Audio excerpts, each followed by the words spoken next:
सवाल यहाँ ये है कि साइंस में क्या ख़ास बात है, और जवाब ये है कि एक ख़ास शर्त है जो कि अगर पूरी हो तो ये इस बात के लिए काफ़ी है कि बात साइंस हो। और इसके लिए वो शर्त क्या है, इसके लिए दो कोशिशें उस शर्त को बयान करने की हैं। एक कोशिश का यहाँ जिक्र नहीं है आउटलाइन में, जो ज़्यादा मशहूर है वो दूसरी कोशिश है और उसका मैं यहाँ भी जिक्र कर देता हूँ आउटलाइन में। और वो ये है कि आपने अगर किसी स्टेटमेंट को के बारे में दलील देनी है कि वो साइंसी है, तो उसके हक में एक ऑब्जर्वेशन होनी चाहिए। ये तो होता ही है, लेकिन साथ एक जो जो एक नई बात है जो कि इस लेक्चर में है, शायद इससे पहले या कहीं और जगह ना हो, जो हर जगह नहीं होती, वो ये है कि आपने जो ऑब्जर्वेशन की है कि जिसको आप कह रहे हैं कि जिसकी वजह से आप अपनी स्टेटमेंट को साइंस कह रहे हैं, उस ऑब्जर्वेशन में क्या ख़ास बात थी। क्या वो ऑब्जर्वेशन किसी और तरह से हो सकती थी, मतलब जो आपने देखा है रिजल्ट, क्या किसी और तरह का रिजल्ट, क्या कोई और हो ऐसा हो सकता था कि आपकी ऑब्जर्वेशन आपकी बात को वेरीफाई ना करती।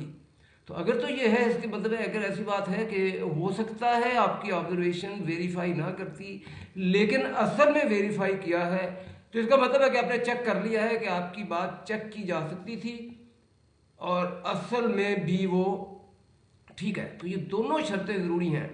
खाली ठीक होना काफ़ी नहीं है, ये भी ज़रूरी है कि वो किसी चेकिंग के रिजल्ट में ठीक हो। तो चेकिंग क्या है वो ये बता दिया, इसकी मैं आएगा तो मैं तफसील बता दूंगा, ठीक है। और एक जो बहुत इसकी ज़्यादा एप्लीकेशन है, इसका आधा से के करीब पोर्शन है लेक्चर का, वो ये है कि जब हम कहते हैं ना ये काम महज एक ही दफ़ा हुआ और इत्तेफाक से ऐसा हो गया, तो ये क्या ये साइंटिफिक स्टेटमेंट है? ऐसा कहना साइंस है? कि साइंस का नतीजा ऐसा हो सकता है कि ये काम इत्तेफाक से हो गया? तो कई सूरत हाल में जवाब हाँ है और कई सूरत हाल में जवाब नहीं है। तो दोनों सूरत हाल जो है ना, जिसमें इत्तेफाक से हो गया कि साइंसी हैसियत क्या है, ये भी एक बड़ा अहम हिस्सा है इस लेक्चर का।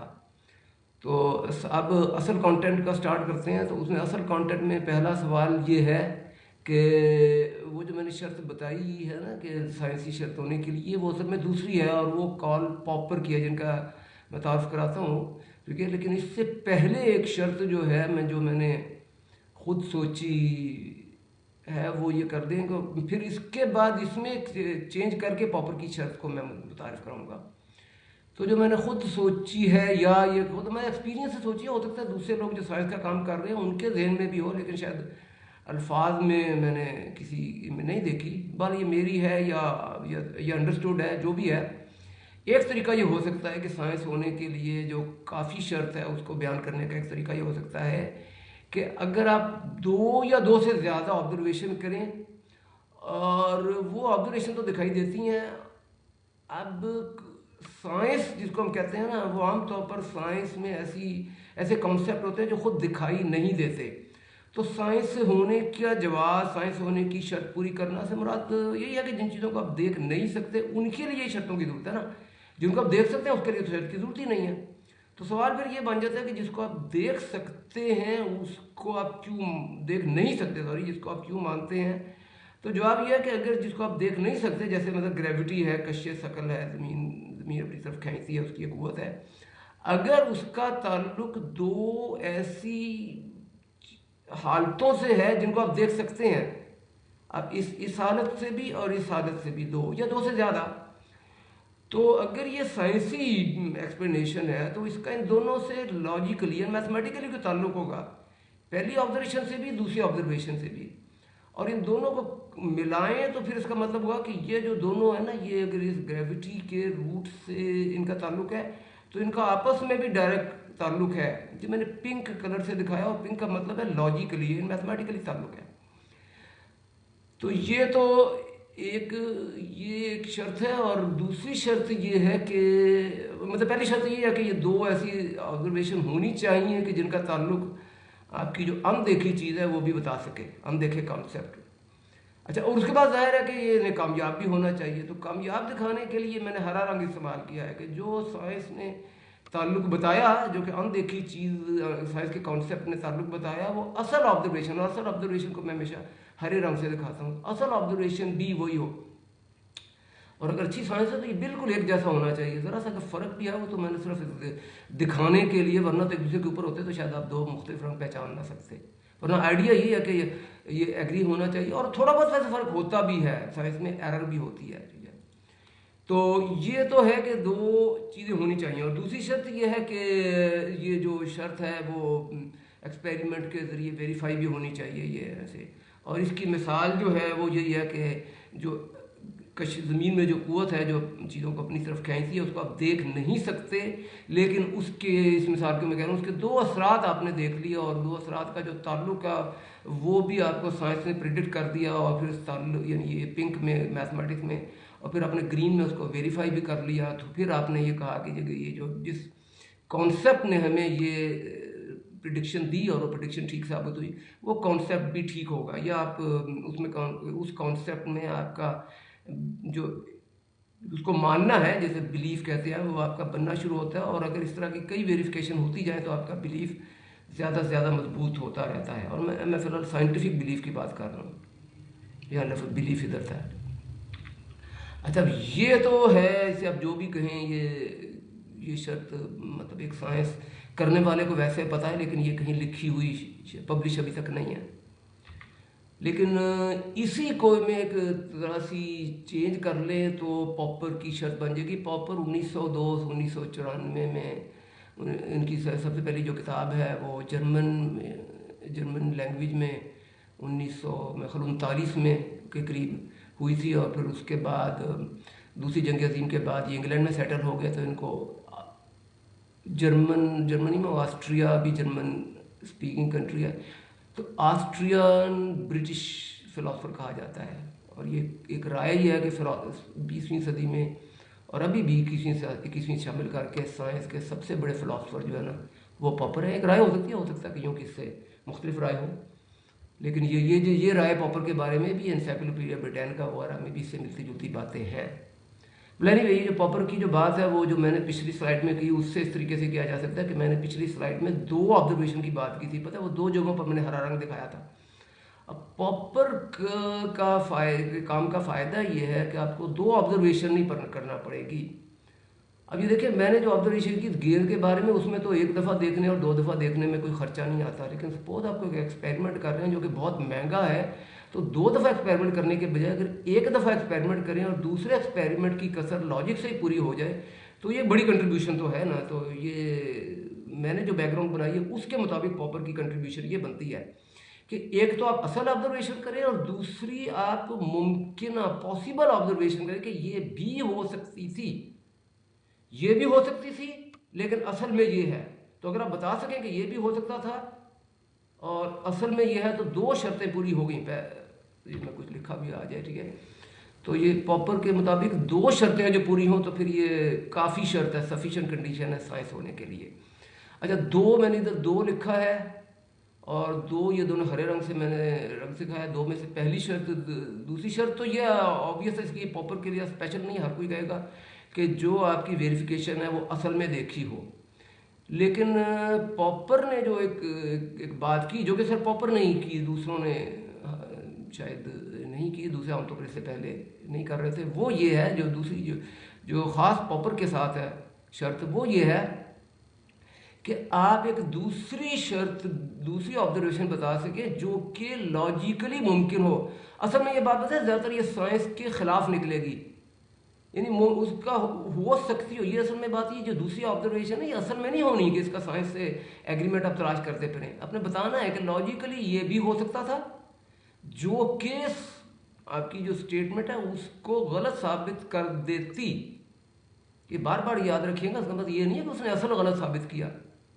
असल में ये पी जो स्टेटमेंट है उसके हक में दलील दी जा रही है। बात यह है कि उसके खिलाफ ऑब्जर्वेशन मुमकिन थी, सिर्फ मुमकिन है, असल में नहीं है, ठीक है, सिर्फ एक कंपैरिजन के लिए है। और ये लॉजिकल कंपैरिजन है, ये साइंस में असल साइंस नहीं है, ये साइंस ये भी हो सकता था, ठीक है। तो ये इसका मतलब ये पॉपर का, ये पहली शर्त है पॉपर की। और इसका मतलब ये है कि ये जो जो जो पी है, जो साइंटिफिक है या ये नॉन साइंटिफिक, इसी को चेक करना है। जो स्टेटमेंट है ये किस तरीके से चेक की जा सकती थी, और अगर आपने चेक कर ली तो ज़ाहिर है दूसरी शर्त तो हर कोई कहेगा, पॉपर भी और पॉपर के बगैर भी, कि वो जो असल ऑब्जर्वेशन है वो इसके मुताबिक होनी चाहिए।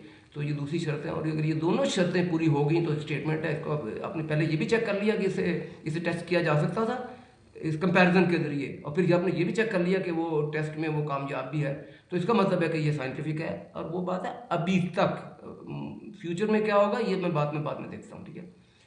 अब इसी बात को समझाने के कुछ तरीके भी हो सकते हैं। बात तो मैं वैसे कर चुका हूँ, शायद मैं रिपीट ही कर रहा हूँ। वो ये है कि पॉपर का कहना ये है कि खाली ये कहना काफ़ी नहीं है कि हमारी थ्योरी या मेरी स्टेटमेंट या जो मैंने बात की है वो कामयाब है। आप ये भी बताएं वो किस टेस्ट में कामयाब है, ठीक है। और टेस्ट का मतलब है और क्या हो सकता था। अगर आप कहते हैं 2 × 2 4, तो वो तो 4 ही होना था और कुछ हो ही नहीं सकता था, तो आपने ऑब्जर्वेशन से टेस्ट तो नहीं किया। अगर आपकी साइंटिफिक थ्योरी है और आपका क्लेम है कि ऑब्जर्वेशन से टेस्ट किया, तो भाई बताएं लॉजिकली या मैथमेटिकली क्या हो सकता था और उसके मुकाबले में क्या हुआ। अगर आप ये 2 शर्तें पूरी कर सकते हैं तो दोनों शर्तें होना जरूरी है। और ये तस्वीर के जरिए से मैं कह रहा हूँ कि अगर आप ये कह रहे हैं मतलब अगर आप एक शर्त कह रहे हैं कामयाबी, तो उसका कामयाबी का नाकामी से, कामयाबी को आप इसे सफ़ेद रंग कह लें और नाकामी का मतलब यह है कि कोई और रंग भी होना चाहिए आपकी तस्वीर में, तभी सफ़ेद रंग की अहमियत है या सफ़ेद रंग में कोई ख़ास बात है। तो मतलब अगर कामयाबी है, इसे आप सफ़ेद रंग कहें, तो एक आप दिखा सकें कि नाकामी भी मुमकिन थी। अब ये बात ये नहीं है कि नाकामी हुई है, इससे असल मसला ये हो कि पॉपर की जो बात लोग समझते जब नहीं है तो वो इस बात को नाकामी हो सकती थी को फिर समझते हैं कि पॉपर ने कहा है कि नाकामी होती है, तो फिर तो आप कहेंगे जो चीज़ नाकाम है वो पॉपर ने कैसे कह दिया कि वो साइंसी होने की दलील है। और कई लोग इसको समझते नहीं हैं, लेकिन पॉपर के नाम की वजह से कहते रहते हैं। लेकिन मैंने देखा कई दफ़ा लोग जो है ना वो कई दफ़ा कहते हैं कि नाकाम नहीं हो सकती, उसे खूबी के तौर पर पेश करते हैं, ठीक है। हालांकि पॉपर ने कहा नाकाम हो सकती है, ये नाकाम नहीं हो सकती खूबी नहीं है, नाकाम हो सकती है, रेफ्यूटेबल है, ये खूबी है। लेकिन ना इसका मतलब ये नहीं नाकाम हो सकती है खूबी है, का मतलब ये नहीं है कि नाकाम असल में नाकाम हो जाना भी खूबी है, नहीं। असल में नाकाम हो जाना बुराई है, लेकिन नाकाम हो सकते थे सिर्फ कंपैरिजन के लिए। लॉजिकली मैं 3-4 दफ़ा रिपीट कर रहा हूँ, ठीक है, क्योंकि ये बहुत बड़ी मिसअंडरस्टैंडिंग है, ठीक है, कि नाकाम हो सकती थी लेकिन असल में नाकाम नहीं हुई। इसके लिए ये ज़रूरी है कि आप देखें कि रेफ्यूटेड का जो अपोजिट है वो नॉन रेफ्यूटेड है, यानी नाकामी हुई का मुखालिफ यह है कि नाकामी नहीं हुई। नाकामी हो सकना एक और चीज़ है, यानी रेफ्यूटेबल का मुखालिफ होगा नॉन रेफ्यूटेबल, और रेफ्यूटेड का मुखालिफ होगा नॉन रेफ्यूटेड। तो अगर आपने इनका ये रेफ्यूटेड और रेफ्यूटेबल के लफ्ज़ों में जो फ़र्क का ध्यान ना रखें, तो फिर आप ये कैसे, फिर आपको लगेगा कि एक ही चीज़ है, एक दफ़ा बुरी है और एक दफ़ा अच्छी है। लेकिन याद रखें ये एक चीज़ नहीं, ये 2 मुख्तलिफ बातें हैं। एक है नाकाम हो जाना और एक नाकाम हो सकना मुकाबले का, वो सिर्फ लॉजिकल कंपैरिजन के लिए। तो ये बहुत ज़रूरी है, और अक्सर मैंने देखा कि लोगों के जहन में ये नहीं होती बात, ठीक है। अच्छा, अब जो कुछ कहा गया है उससे अब मैंने ये मेरी कोशिश है, ठीक है, आगे कि उसको आप एक बाकायदा एक प्रोसीजर की शक्ल दे दें जो कि पॉपर ने कहा है, ठीक है। और वो ये है कि अगर एक स्टेटमेंट है पी बहुत कॉमन लफ्ज़ है फिलॉसफी में, इससे ये प्रेपोजिशन एक लफ्ज़ है, उसका पहला लेटर है और प्रेपोजिशन का मतलब है स्टेटमेंट। अच्छा, स्टेटमेंट जो है ना वो रेफ्यूटेबल है, और ये क्योंकि रेफ्यूटेबल एक मुश्किल शर्त है, तो इसको समझाने के लिए मैंने अब अगर आपको समझ आ गया तो चाहे आप अगली स्लाइड पर चले जाए, लेकिन जो अगर नहीं समझ आई तो मैं इसे रिपीट ही कर रहा हूँ। रेफ्यूटेबल समझाने के लिए, रेफ्यूटेड तो बड़ी आम चीज़ हर को पता है, रेफ्यूटेबल समझाने के लिए आप शायद ये कर ये सकते हैं कि आपकी जो स्टेटमेंट है पी, पहले मैंने वो नीचे लिखी थी, वो दोनों को लेट कर रही थी, अब मैंने उसी को ऊपर लिख दिया, लेकिन है इसी को चेक करना है। इसके बारे में ना पॉसिबिलिटीज सोचें, ठीक है। और सोचने, मैंने आपको प्रोसीजर कहा है तो मैं आपको सोचने का काम भी मैं आपको आसान कर देता हूँ। कोई सोचने की एक्चुअली ज़रूरत ही नहीं है, मैं एक प्रोसीजर ही है, मैंने प्रोसीजर का वादा किया तो प्रोसीजर ही है ये, ठीक है। अब इसमें कोई खुद सोचने की ज़रूरत नहीं है। अगर आपकी प्रपोजिशन या स्टेटमेंट ये है कि ऐसा होता है, इसको आपने चेक करना है, तो आप ये P1 पॉसिबिलिटी सोचें कि हो सकता है मैं ऐसा हो, या ज़्यादा प्रिसाइजली हो सकता है मैं ऐसा होना देखूं, ठीक है। तो ये मैं लिखा क्या है, आपने जिस P को चेक करना है उसी के बारे में P1 क्या है कि हो सकता है उसके विजिबल पार्ट को, मिसाल के तौर पर अगर अगर ये आपके P में कुछ विजिबल बातें हैं और कुछ इनविजिबल बातें हैं, जिस तरह एक है ग्रेविटी और एक है ग्रेविटी की वजह से चीज़ों का नीचे गिरना, तो यहाँ सिर्फ नीचे गिरना जो है ना वो देगा। उसके बारे में जो जो चीज़ नहीं देख सकते उसको फिलहाल अभी इसे साइड पे रखते हैं। अगर आपकी प्रपोजिशन पूरी आपने मान ली इन दलीलों की वजह से, तो फिर जो उसमें देखा जा सकता है उसको भी मानेंगे और जो उसमें नहीं देखा गया हिस्सा वो भी मानेंगे। लेकिन फिलहाल टेस्टिंग के लिए जो हिस्सा नहीं देखा जा सकता ना उसको ज़रा परे कर दें, ठीक है। अब उसकी अभी बात ना करें, सिर्फ जो देखा जा सकता है, मतलब ग्रेविटी चीज़ों को नीचे खींचती है। अब इसमें ग्रेविटी दिखाई नहीं देती, तो नीचे खींचना, चीज़ें नीचे गिरती हैं। और आप ये P1 यह है कि हो सकता है मैं ये देखूं कि चीज़ें नीचे गिरे, सीधा सीधा प्रोसीजर है, कोई इसमें कोई सोचने की जरूरत नहीं है। जो है जो जिसका क्लेम यह है कि होता है, आप ये कहें कि हो सकता है मैं देखूं ऐसा ही हो। और P2 यह है कि हो सकता है मैं देखूं, हो सकता है, ये बड़ी कन्फ्यूजन है। ये नहीं कि एक्चुअली हुआ, हो सकता है मैं ऐसा ना देखूं, ये देखें, ठीक है। आपने पहले दोनों पॉसिबिलिटी की लिस्ट बना ली और यह मेरा ख्याल है खासी हद तक मैंने आपको सोचने के काम से की आपको ज़रूरत नहीं दी। आप पहले मैंने सीधा सीधा बता दिया कैसे सोचें। हो जो है वही हो सकता है, उसका जो विजिबल पोर्शन है वो मैं देखूं, और हो सकता है मैं ना देखूं, बस आपने लिस्ट बना ली। अच्छा, अब आप ये देखें कि आपकी जो प्रपोजिशन है, अगर आपकी पहली पॉसिबिलिटी अगर ये सारी अगर है, और असल में आती है इसमें जो लोग अगर को भूल जाते हैं ना, वो फिर सारी पॉपर की शर्त को वो इसको असल समझना शुरू कर देते हैं। तो यही तो सबसे बड़ी डिसअंडरस्टैंडिंग, इसको ना भूलें। अगर P1 में देखूं तो क्या जो स्टेटमेंट है P वो गलत साबित हो जाएगी, रेफ्यूट हो जाएगी, यस या नो? आप अपने पास सोच के ये लिख लें, ठीक है।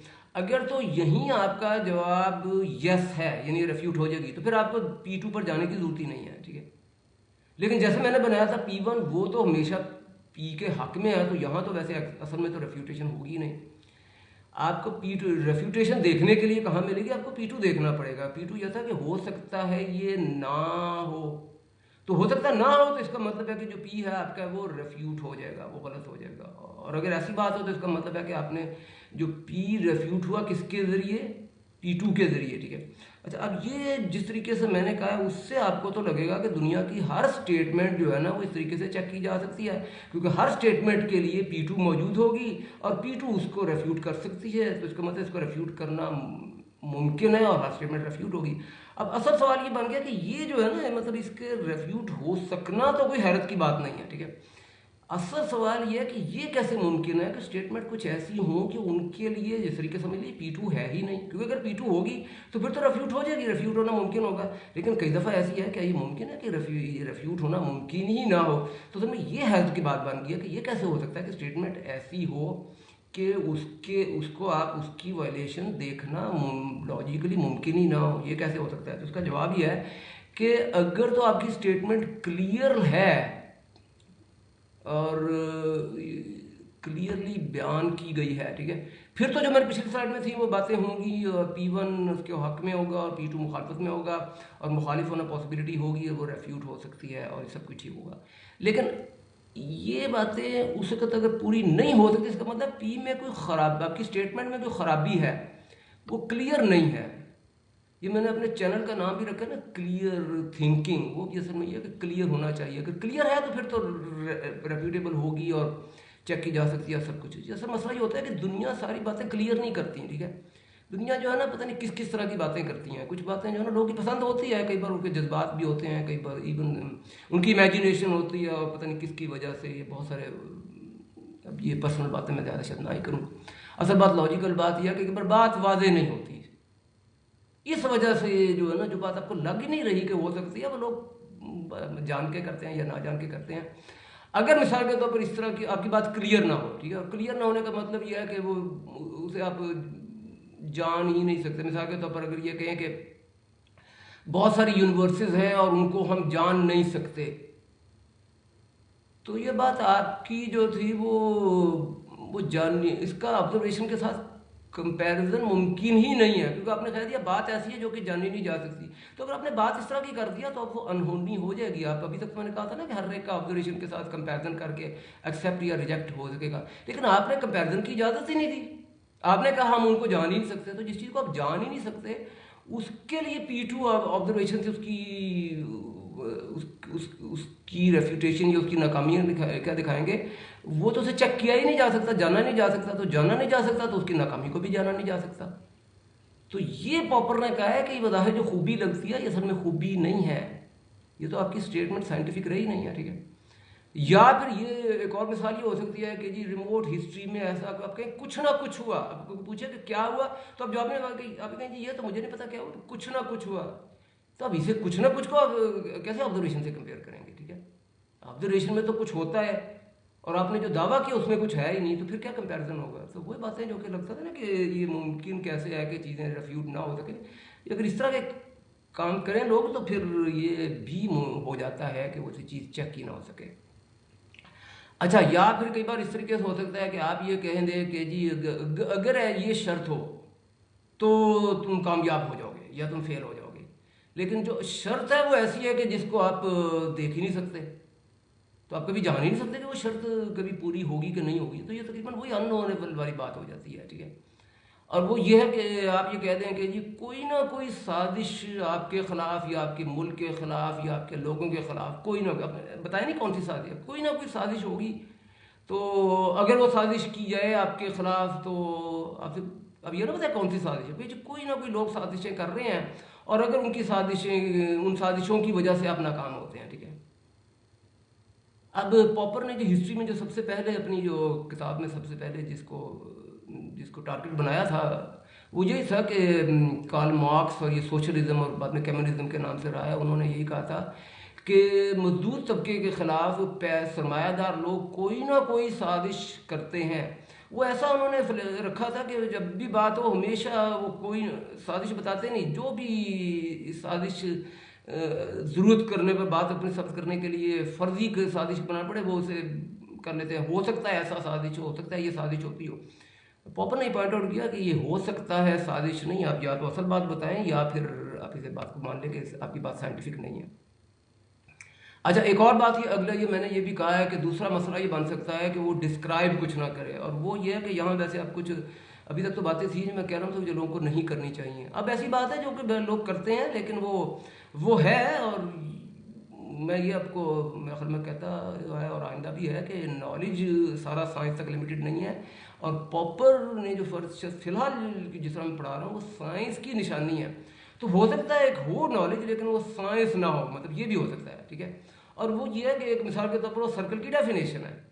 अब डेफिनेशन को आप देख नहीं सकते ना, तो अगर आप देख नहीं सकते तो फिर आप कंपैरिजन क्या करेंगे, अगर देखा जाए तो क्या होते, अगर ना देखा जाए तो क्या होगा। जिस चीज़ को आप देख ही नहीं सकते वो उसमें अगर ना देखा जाए कैसे कह सकते हैं।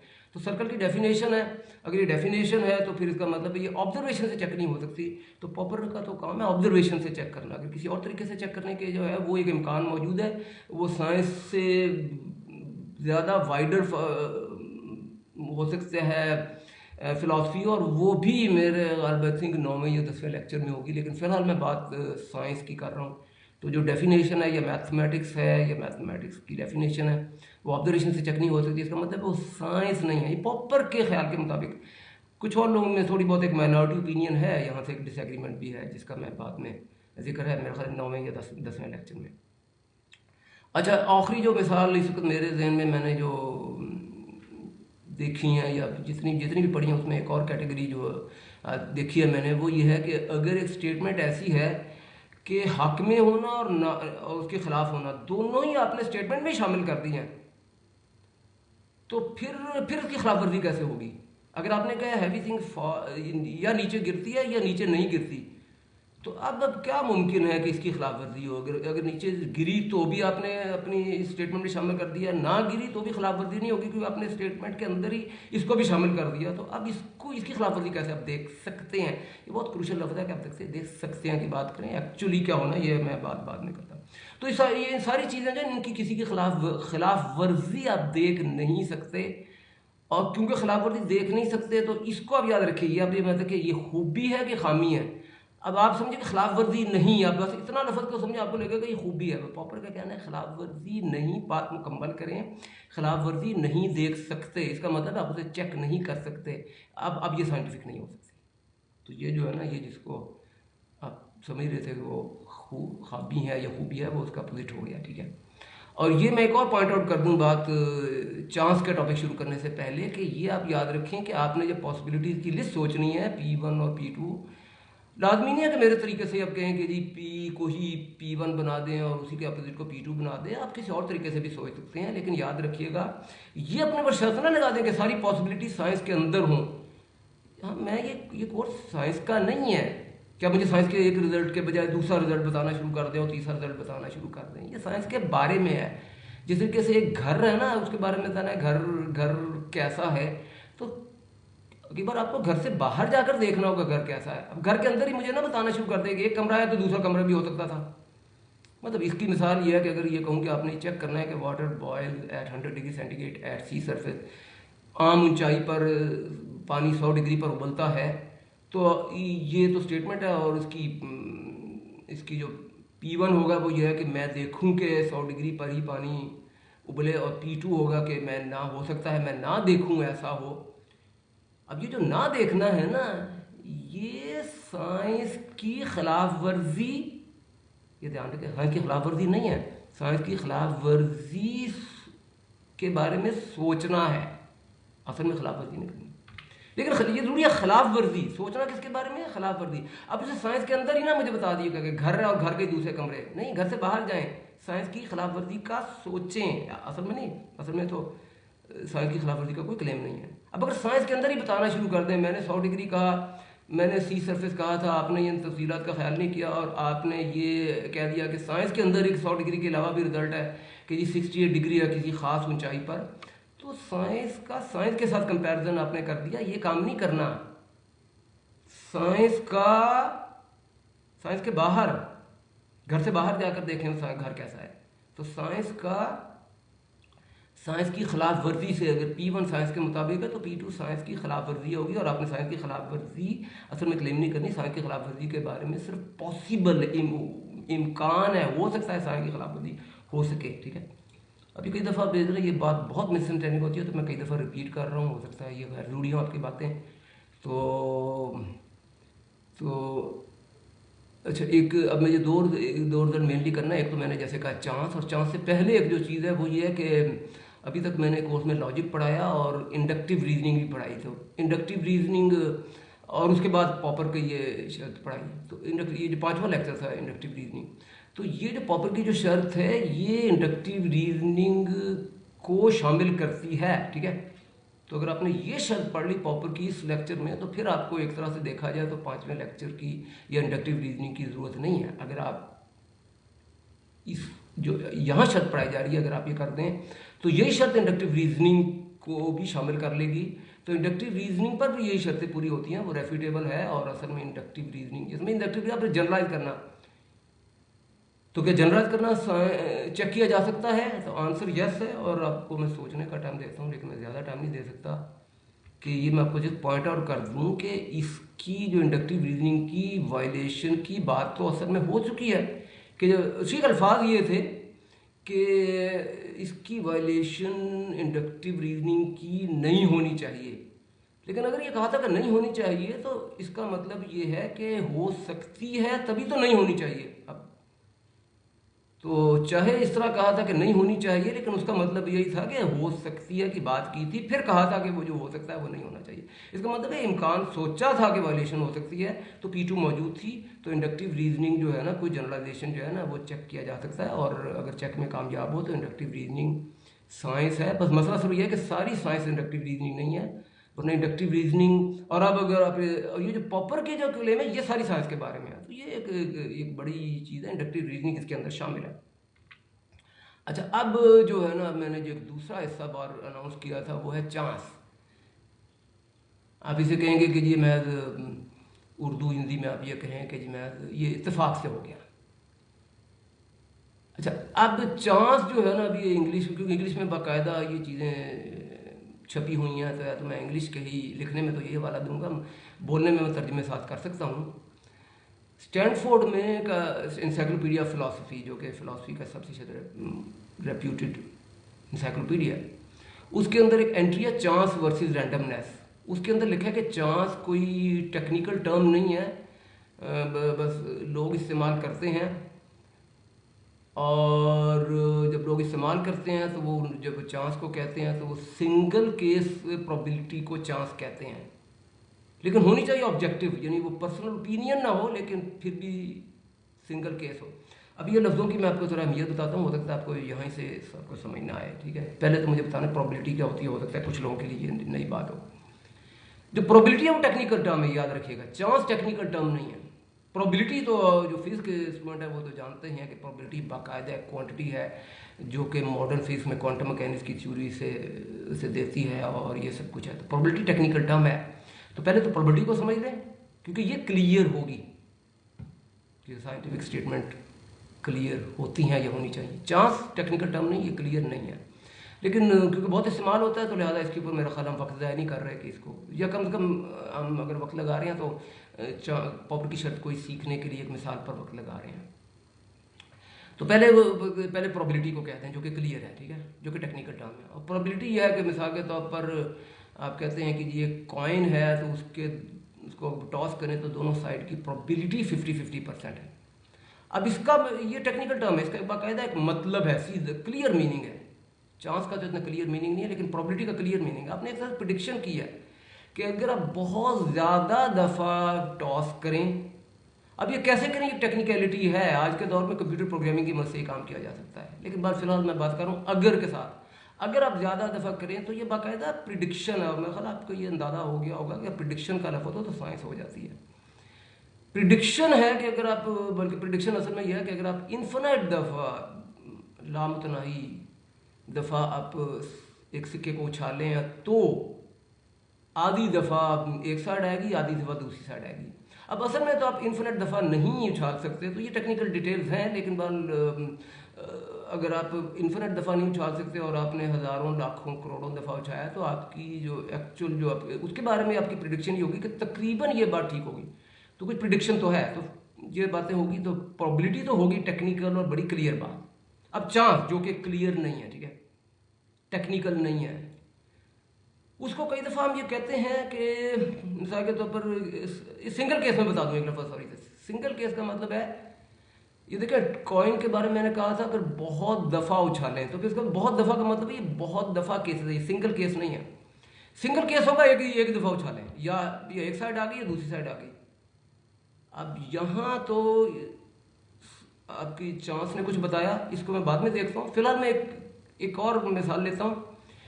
कोई एक वाक़या होना है, कोई एक टूर्नामेंट है और उसमें ये जो आगे करीब आ रहा है T20 वर्ल्ड कप, ठीक है, वो एक ही दफ़ा, ये मतलब T20 के वर्ल्ड कप 20 में भी होंगे, 1920 में भी होंगे, 1924 में भी होंगे, 1928 में भी होंगे, 20 में हुए थे। इनमें मैं सिर्फ 2024 की बात कर रहा हूँ, ये रिपीटेड नहीं है। 2024 का जो टूर्नामेंट है वो एक ही दफ़ा है ना, एक ही दफ़ा दिस, और कोई एक टीम जो भी आप करना चाहें, ठीक है। अब ये सिंगल केस का मतलब होता है, ठीक है, ये बार बार नहीं होना, ये 2024 बार बार नहीं आना, एक टूर्नामेंट बार बार नहीं आना, और एक टीम है, सब कुछ आपने पिन पॉइंट कर लिया। आपने कहा कि उस टीम के जीतने के चांसेस 70% है। अब ये जो है ना चांसेस, ये टेक्निकल टर्म नहीं है, लेकिन मेरा ख्याल समझने की कोशिश की जा सकती है कि लोग क्या कहना चाहते हैं। अगर कोई ये मिसाल के तौर पर ये कहें कि 70% है, तो मेरा ख्याल है 70% आप उसी टीम के बारे में कहेंगे कि जिसकी प्रीवियस परफॉर्मेंस आपके ख्याल में अच्छी थी। तो आपके प्रीवियस जो परफॉर्मेंस है, और अगर आपके ख्याल में प्रीवियस परफॉर्मेंस अच्छी थी तो ये ऑब्जेक्टिव स्टेटमेंट है, हर एक को पता है कि परफॉर्मेंस क्या है, किस टीम ने कितने पहले मैच टूर्नामेंट जीते हुआ रहा। ये ऑब्जेक्टिव का मतलब है जो कि जिसमें पर्सनल ओपिनियन नहीं है, बाकायदा रिकॉर्ड मौजूद है। मैं तो वैसे इसे यूनिवर्सल के लफ्ज़ को प्रेफर किया था, हर कोई जानता है किस टीम की क्या परफॉर्मेंस रही है। अगर आपने इस एविडेंस की बिना पर, जो कि ऑब्जेक्टिव एविडेंस है, उसकी बिना पर बात की, तो जो आपने सिंगल केस की बात की, आपने रिपीटेशन नहीं की भी, तो भी अब समझा जा सकता है कि क्या कहना चाहते हैं, क्योंकि बल आपने एविडेंस की बुनियाद पर बात की है। और एविडेंस की बुनियाद पर कई बार सिंगल केस में यानी बार बार रिपीट होना जरूरी नहीं है। सिंगल केस में आइंस्टाइन ने जो 1919 में सूर्य ग्रहण के बारे में प्रिडिक्शन की थी कि वो 1.27 डिग्री में वो जो है ना लाइट की बेंडिंग होगी, और सूरज एक सितारा है वो इतनी 1.27 डिग्री नए एंगल पर दिखाई देगा। तो ये भी सिंगल केस था, शायद, मुझे नहीं पता वैसे उसके बाद यही वो उस तरह का सूर्य ग्रहण दोबारा हुआ कि नहीं हुआ। तो कम से कम उस वक्त तो ये मेरा नहीं ख्याल कि किसी ने ये कहा था कि ये दोबारा होगा, सिंगल केस ही था, ये टॉस की तरह बार बार नहीं था। लेकिन उसके बारे में भी जो कहा गया वो कोई, जिस तरह यहाँ में ना एविडेंस था, वहाँ उसको जो कहा गया वो प्रीवियस एविडेंस नहीं थी, एक एक साइंस की थ्योरी थी, रिलेटिविटी, ठीक है। तो अगर आप किसी बुनियाद पर बात कर रहे हैं तो चाहे किसी सिंगल केस के बारे में भी बात कर रहे हैं तो वो बात साइंटिफिक है या साइंटिफिक की तरह है, ठीक है।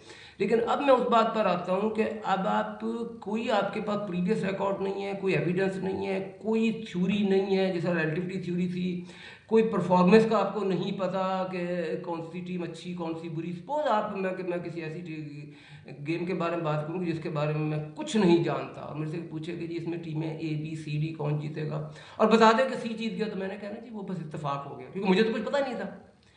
पर अगर आपको पता है कि नहीं पता, ये पर्सनल बातें मैं छोड़ूंगा, आप तो मेरा ख्याल है फर्जी बात करें। अगर आपने ये कहा कि जो हुआ इत्तेफाक से हो गया और कुछ और नहीं कहा, अगर तो आपने आइंस्टाइन की तरह रिलेटिविटी कहा या प्रीवियस परफॉर्मेंस कहा तो उसको अभी स्लाइड में ना लाएं। अगर आपने कहा कि ये जो हुआ इत्तेफाक से हो गया, और अगर आपने कुछ नहीं कहा, अगर आपके पास कुछ है तो बेहतर है कह दें। अगर आपने कुछ नहीं कहा तो फिर मैंने उसका मतलब निकालना है। अगर आपने कुछ नहीं कहा तो इसका मतलब है कि आपने कहा कि आपका कोई अंदाजा ही नहीं था। तो आपने किस तरह सेलेक्ट किया कि किसके बारे में बात करना है कि इत्तेफाक से हो गया? जो आपने देखा उसको आपने कह दिया कि वो काम इत्तेफाक से हो गया। इसका मतलब आपने जो प्रिडिक्शन किया, आपको पहले से कुछ नहीं पता था, आपने प्रिडिक्शन की, पहले आप इसको प्रिडिक्शन कह रहे हैं, मैंने इन्वर्टेड कॉमर्स में देखा है, वैसे देखा जाए तो ये प्रिडिक्शन नहीं है, ठीक है। लेकिन अगर आप कह रहे हैं, इंसिस्ट कर रहे हैं कि आपने कोई बात कही है, तो इसका मतलब है कि बात कही है तो प्रिडिक्ट किया। लेकिन आपने जिस चीज़ के बारे में बताना था पहले आपने उसे देखा, आपने कहा जो भी देखा है वो मेरी वो इत्तेफाक से हो गया, यानी वो मेरी प्रिडिक्शन का रिजल्ट है। तो इस तरह तो आपकी जो भी बात देखेंगे वो आप उसको ठीक कह देंगे। तो इस तरह की और मिसालें भी हैं। मैं ऐसे इसका जो लॉजिकल एनालिसिस है इस तरह के कहने का मैं अगली स्लाइड में करता हूँ। पहले मैं 3 मिसालें इकट्ठी कर लेता हूँ, बल्कि शायद 2 मिसालें। अभी तो मैंने एक जनरल बात की है ना, हाँ मैंने एक मिसाल बोली है टीमों की या क्या, लेकिन लिखी नहीं है, ठीक है।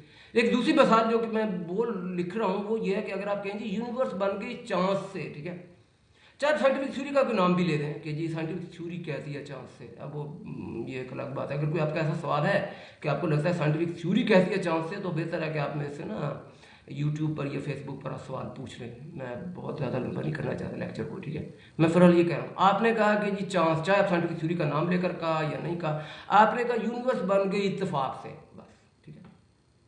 ये इत्तेफाक के लफ्ज़ का फिलहाल मैं इस्तेमाल सिखा रहा हूँ, ये इस बात साइंटिफिक है नहीं साइंटिफिक, इसको इकट्ठा ही देख लेते हैं। या ये कि आपने कोई पैटर्न देखा, नमूना देखा यूनिवर्स में, या फर्क के तौर पर ये है या क्या है, और आपने, और वो जो है ना वो पैटर्न आपने कहीं नहीं, आपने बार बार नहीं देखे, इस तरह के कहीं नहीं देखे। अगर कई देखेंगे तो क्या होगा, ये मैं कुछ कॉइन के बारे में थोड़े से इशारा दे चुका हूँ कि कॉइन अगर आप कई दफ़ा रिपीट करें, और बाकायदा बात में ये 9 नंबर स्लाइड है, उसके बाद 10 और उसके बाद 11 नंबर स्लाइड में है कि अगर आपने बार बार देखा तो क्या होगा। फिलहाल बात करें ऐसे ही, बस आपने एक ही दफ़ा देखा और जो आपने पैटर्न देखा आपने उसके बारे में वो यूनिक है, आपने उस तरह का कोई और पैटर्न नहीं देखा, अभी नहीं देखा, हो सकता है बाद में देख ले। लेकिन अगर आपने, ये सारे अगर के साथ ये बातें हैं, अगर आपने, मैं जैसा मैंने पहले कहा था, अगर आपके पास कोई और नॉलेज है तो बता दें, लेकिन अगर आपके पास नॉलेज नहीं है तो मैंने उसका एनालिसिस करना है। हो सकता है आपके पास और नॉलेज हो, फिर ये स्लाइड आपके लिए है ही नहीं, ठीक है। आपने तो खुद कह दिया कि नॉलेज करने दिया, और एक ही दफ़ा देखा, और आपने ये भी कह दिया कि बस इत्तेफाक से, और आपने कुछ और नहीं कहा, ठीक है। तो ये सारी चीज़ें इकट्ठी हो गई, ये 2 या तीसरी बोलने में और 2 लिखने में मिसालें हो गई, और अब इकट्ठा, आप इन सबको इकट्ठा करके इकट्ठा ही देख लेते हैं कि जब आप इस तरह की बात करते हैं, इस तरह से मुराद ये है कि आप कहते हैं कि महज इत्तेफाक से हो गया, और आप देखने के बाद कहते हैं कि जो देखा वो बस इत्तेफाक से हो गया। अब मुझे सिर्फ उसका लॉजिक देखना है कि अगर आप इस अंदाज से करें, ठीक है, तो आप बात साइंटिफिक कर रहे हैं। अच्छा, अब इसमें क्या होगा, अगर आप इस अंदाज से बात करेंगे तो क्या होगा, अगर आपने ए देखा तो देखने के बाद आपने कह दिया ए जो है ना वो इत्तेफाक से हुआ। ये चाहे एक वाक़या है या वो मैंने क्या कहा था, पैटर्न है, कोई नमूना है, कोई तस्वीर है, कोई या कोई एक वाक़या है, जो भी है। आपको पहले कुछ नहीं पता था, ए देखा तो आपने कह दिया ए इत्तेफाक से हो गया। अगर आप बी देखते हैं तो आप कहते हैं बी। अभी ये मेरा टॉपिक है रेफ्यूटेबल, तो रेफ्यूटेबल में असल नहीं होता, ये इसमें सारा रेफ्यूटेबल में अगर होता है। अगर ए देखते हो तो क्या होता, आप कहते हैं ए इत्तेफाक से हो गया। अगर बी देखते हैं तो आप कहते हैं बी इत्तेफाक से हो गया। अगर सी देखते हैं तो कहते हैं सी इत्तेफाक से हो गया। अब तो क्या ऑब्जर्वेशन इसमें से कुछ चेक करेगी? अब ऑब्जर्वेशन तो मतलब यानी क्या मुराद यह है कि क्या इनमें से कोई ऑब्जर्वेशन किसी को ठीक किसी को गलत करेगी? नहीं। अब इसका जवाब यह है कि नहीं।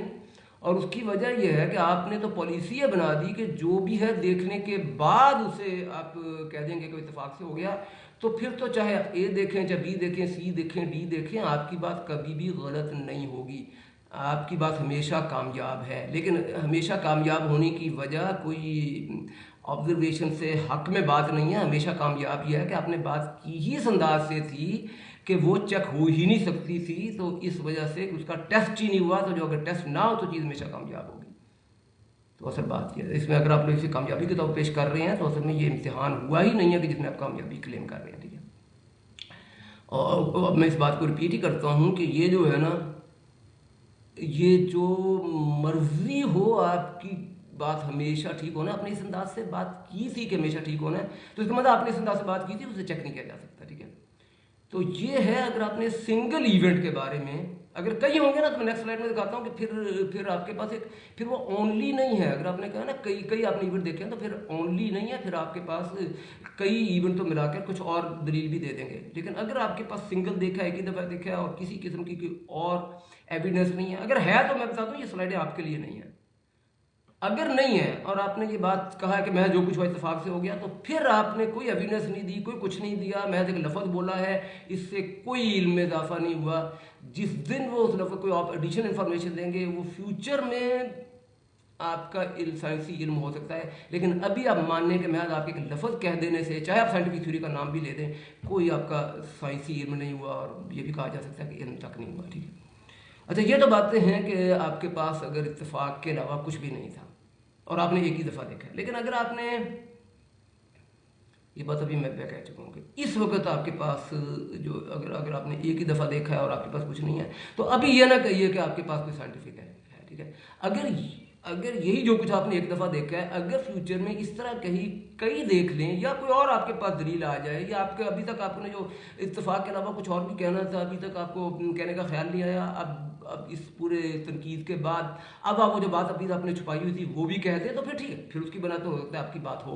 लेकिन मैं तो उसमें कहता हूँ अगर आपने इत्तेफाक के अलावा कुछ नहीं बोला, अगर आपने इत्तेफाक के अलावा कुछ नहीं बोला, लेकिन फिर एक और बात है, अगर फिर भी अगर आपकी बात कई दफ़ा रिपीट हो गई है, तो फिर आपने नहीं भी बोला, तो उस बात से मैं साइंटिफिक एविडेंस निकाल लूँगा। अभी अगर रिपीट हुई है तो ये बात मेरी सोच सुनने, अगर रिपीट नहीं हुई, अगर रिपीट हुई है तो फिर आप खुद ना भी कहे तो मैं निकाल लूँगा। और वो कैसे?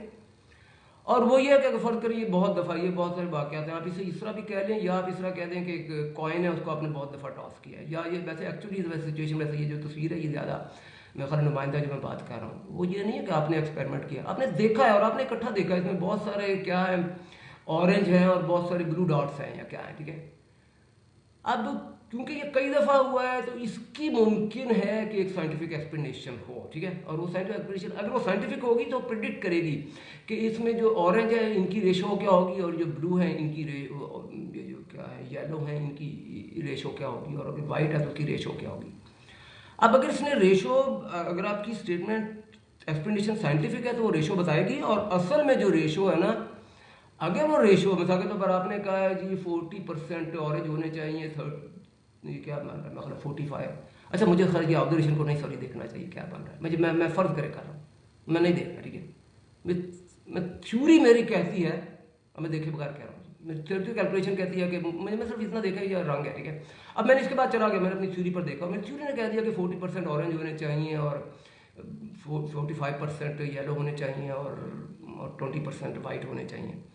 अब इसके बाद मैं असल पर आऊँ, असल ऑब्जर्वेशन, फिर मैं चेक करूँगी असल ऑब्जर्वेशन में कितने परसेंट ऑरेंज है, कितने परसेंट येलो है, कितने परसेंट वाइट है। अब अगर ये जो फ़र्क है, अगर ये फ़र्क इतना ज़्यादा है कि स्टैटिस्टिक्स का सब्जेक्ट है, उसमें आप इम्पॉसिबल की कोई ना कोई डेफिनेशन भी अपनाते हैं। आमतौर पर होता ही है कि अगर किसी चीज़ के होने की प्रोबेबिलिटी 10⁻⁻50 एक के साथ डिवाइड करके ना, एक के साथ 50 जीरो लगाएं, अगर उससे कम है काम तो वो इम्पॉसिबल है। जो भी आपने कोई ना कोई स्टैंडर्ड बनाया होगा, और आपने कोई स्टैंडर्ड बनाया तभी आप काम कर रहे हैं, ये मतलब मैं ऑनेस्टी की बात कर रहा हूँ। अगर आपने एक इम्पॉसिबल की एक डेफिनेशन है, आपके पास कोई ना कोई होगी, वरना तो आप साइंस कर ही नहीं सकते।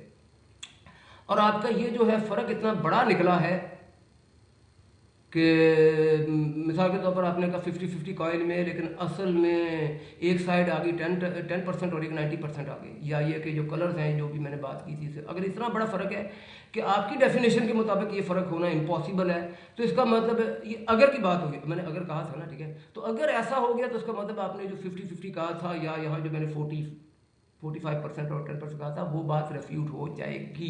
ये सारा अगर है, ठीक है, अगर हो तो रेफ्यूट हो जाएगी। अभी मैंने एक्चुअल एक्सपेरिमेंट को मैं बाद में भी अगर देखूँ तो अगर रेफ्यूट हो जाएगी, इसका मतलब रेफ्यूट हो सकती है, ठीक है। तो इसका मतलब है कि ये जो है ना, अगर ये लार्ज नंबर है तो ये रेफ्यूटेबल है। उसके बाद वैसे मैं आपको समझाने के लिए मैंने ज़रा वक्त से पहले कहना शुरू कर दिया कि असल को देख लें, लेकिन वो तो वैसे अभी तक मुराद ये थी कि आप इमेजिनेशन में देखें, लेकिन अगर आपको समझाने के लिए मैंने एक्चुअली पर भी ले गया। असल वैसे पूरा साइंटिफिक काम है कि अभी तक सारे इमेजिनेशन में करें कि अगर ये हो गया तो क्या होगा। अब असल देखें, अब अगर आपका फ़र्क जो है ना, ये जो आपकी जो प्रिडिक्शन है उससे फ़र्क इतना ज़्यादा नहीं है, ठीक है, तो इसका मतलब है कि आपकी जो थ्योरी है वो कामयाब भी है, और अगर चेक नाकाम हो सकती थी, यानी चेक हो सकती थी, लेकिन नाकाम नहीं है, तो ये दो शर्तें पूरी है, तो ये साइंटिफिक है। तो ये मैं कह रहा हूँ, अगर एक चीज़ें हैं बार बार रिपीट हों, अगर एक पैटर्न है बार बार आप देखें और उनका स्टेटिस्टिकल एनालिसिस करें और एनालिसिस साइंस के मुताबिक हो, तो फिर वही पैटर्न जिसको आप अभी आप कह रहे थे कि जिसकी साइंटिफिक एक्सप्लेनेशन नहीं है, अब उसकी साइंटिफिक एक्सप्लेनेशन हो सकता है आ जाए, ठीक है। तो असल बात साइंस का स्टैंडर्ड सिखाना था, और यही है। इसके बाद कंक्लूजन पर मैं टाइम नहीं लगाता। आप इससे सॉरी, इससे पहले एक बात मैं कहने लिखा हो गया कि फ़िलासफ़ी में ना ये वैसे बड़ी सॉरी, अभी मैं कंक्लूजन से पहले मैं ये बता दूँ, मैं भूल गया था, मैं इसमें भी कह देता हूँ, ठीक है, कि फ़िलासफ़ी में बड़ी डिस्कशंस हैं कि जो प्रोबेबिलिटी है इसे टेस्ट किया भी जा सकता है कि नहीं किया जा सकता, लेकिन मैं इसको प्रैक्टिकली साइंटिस्ट के तौर पर कह रहा हूँ कि साइंस में ये अगर वो फ़िलासफ़िकल डिस्कशन है ना, तो वो असल में इसको इंडल्ट करती हैं कि भाई एक्चुअली जो कह रहे हैं टेस्ट नहीं किया जा सकता, वो उसमें प्रोबेबिलिटी को चेक करने के लिए उन्होंने कोई ना तो स्टैंडर्ड बनाया होगा।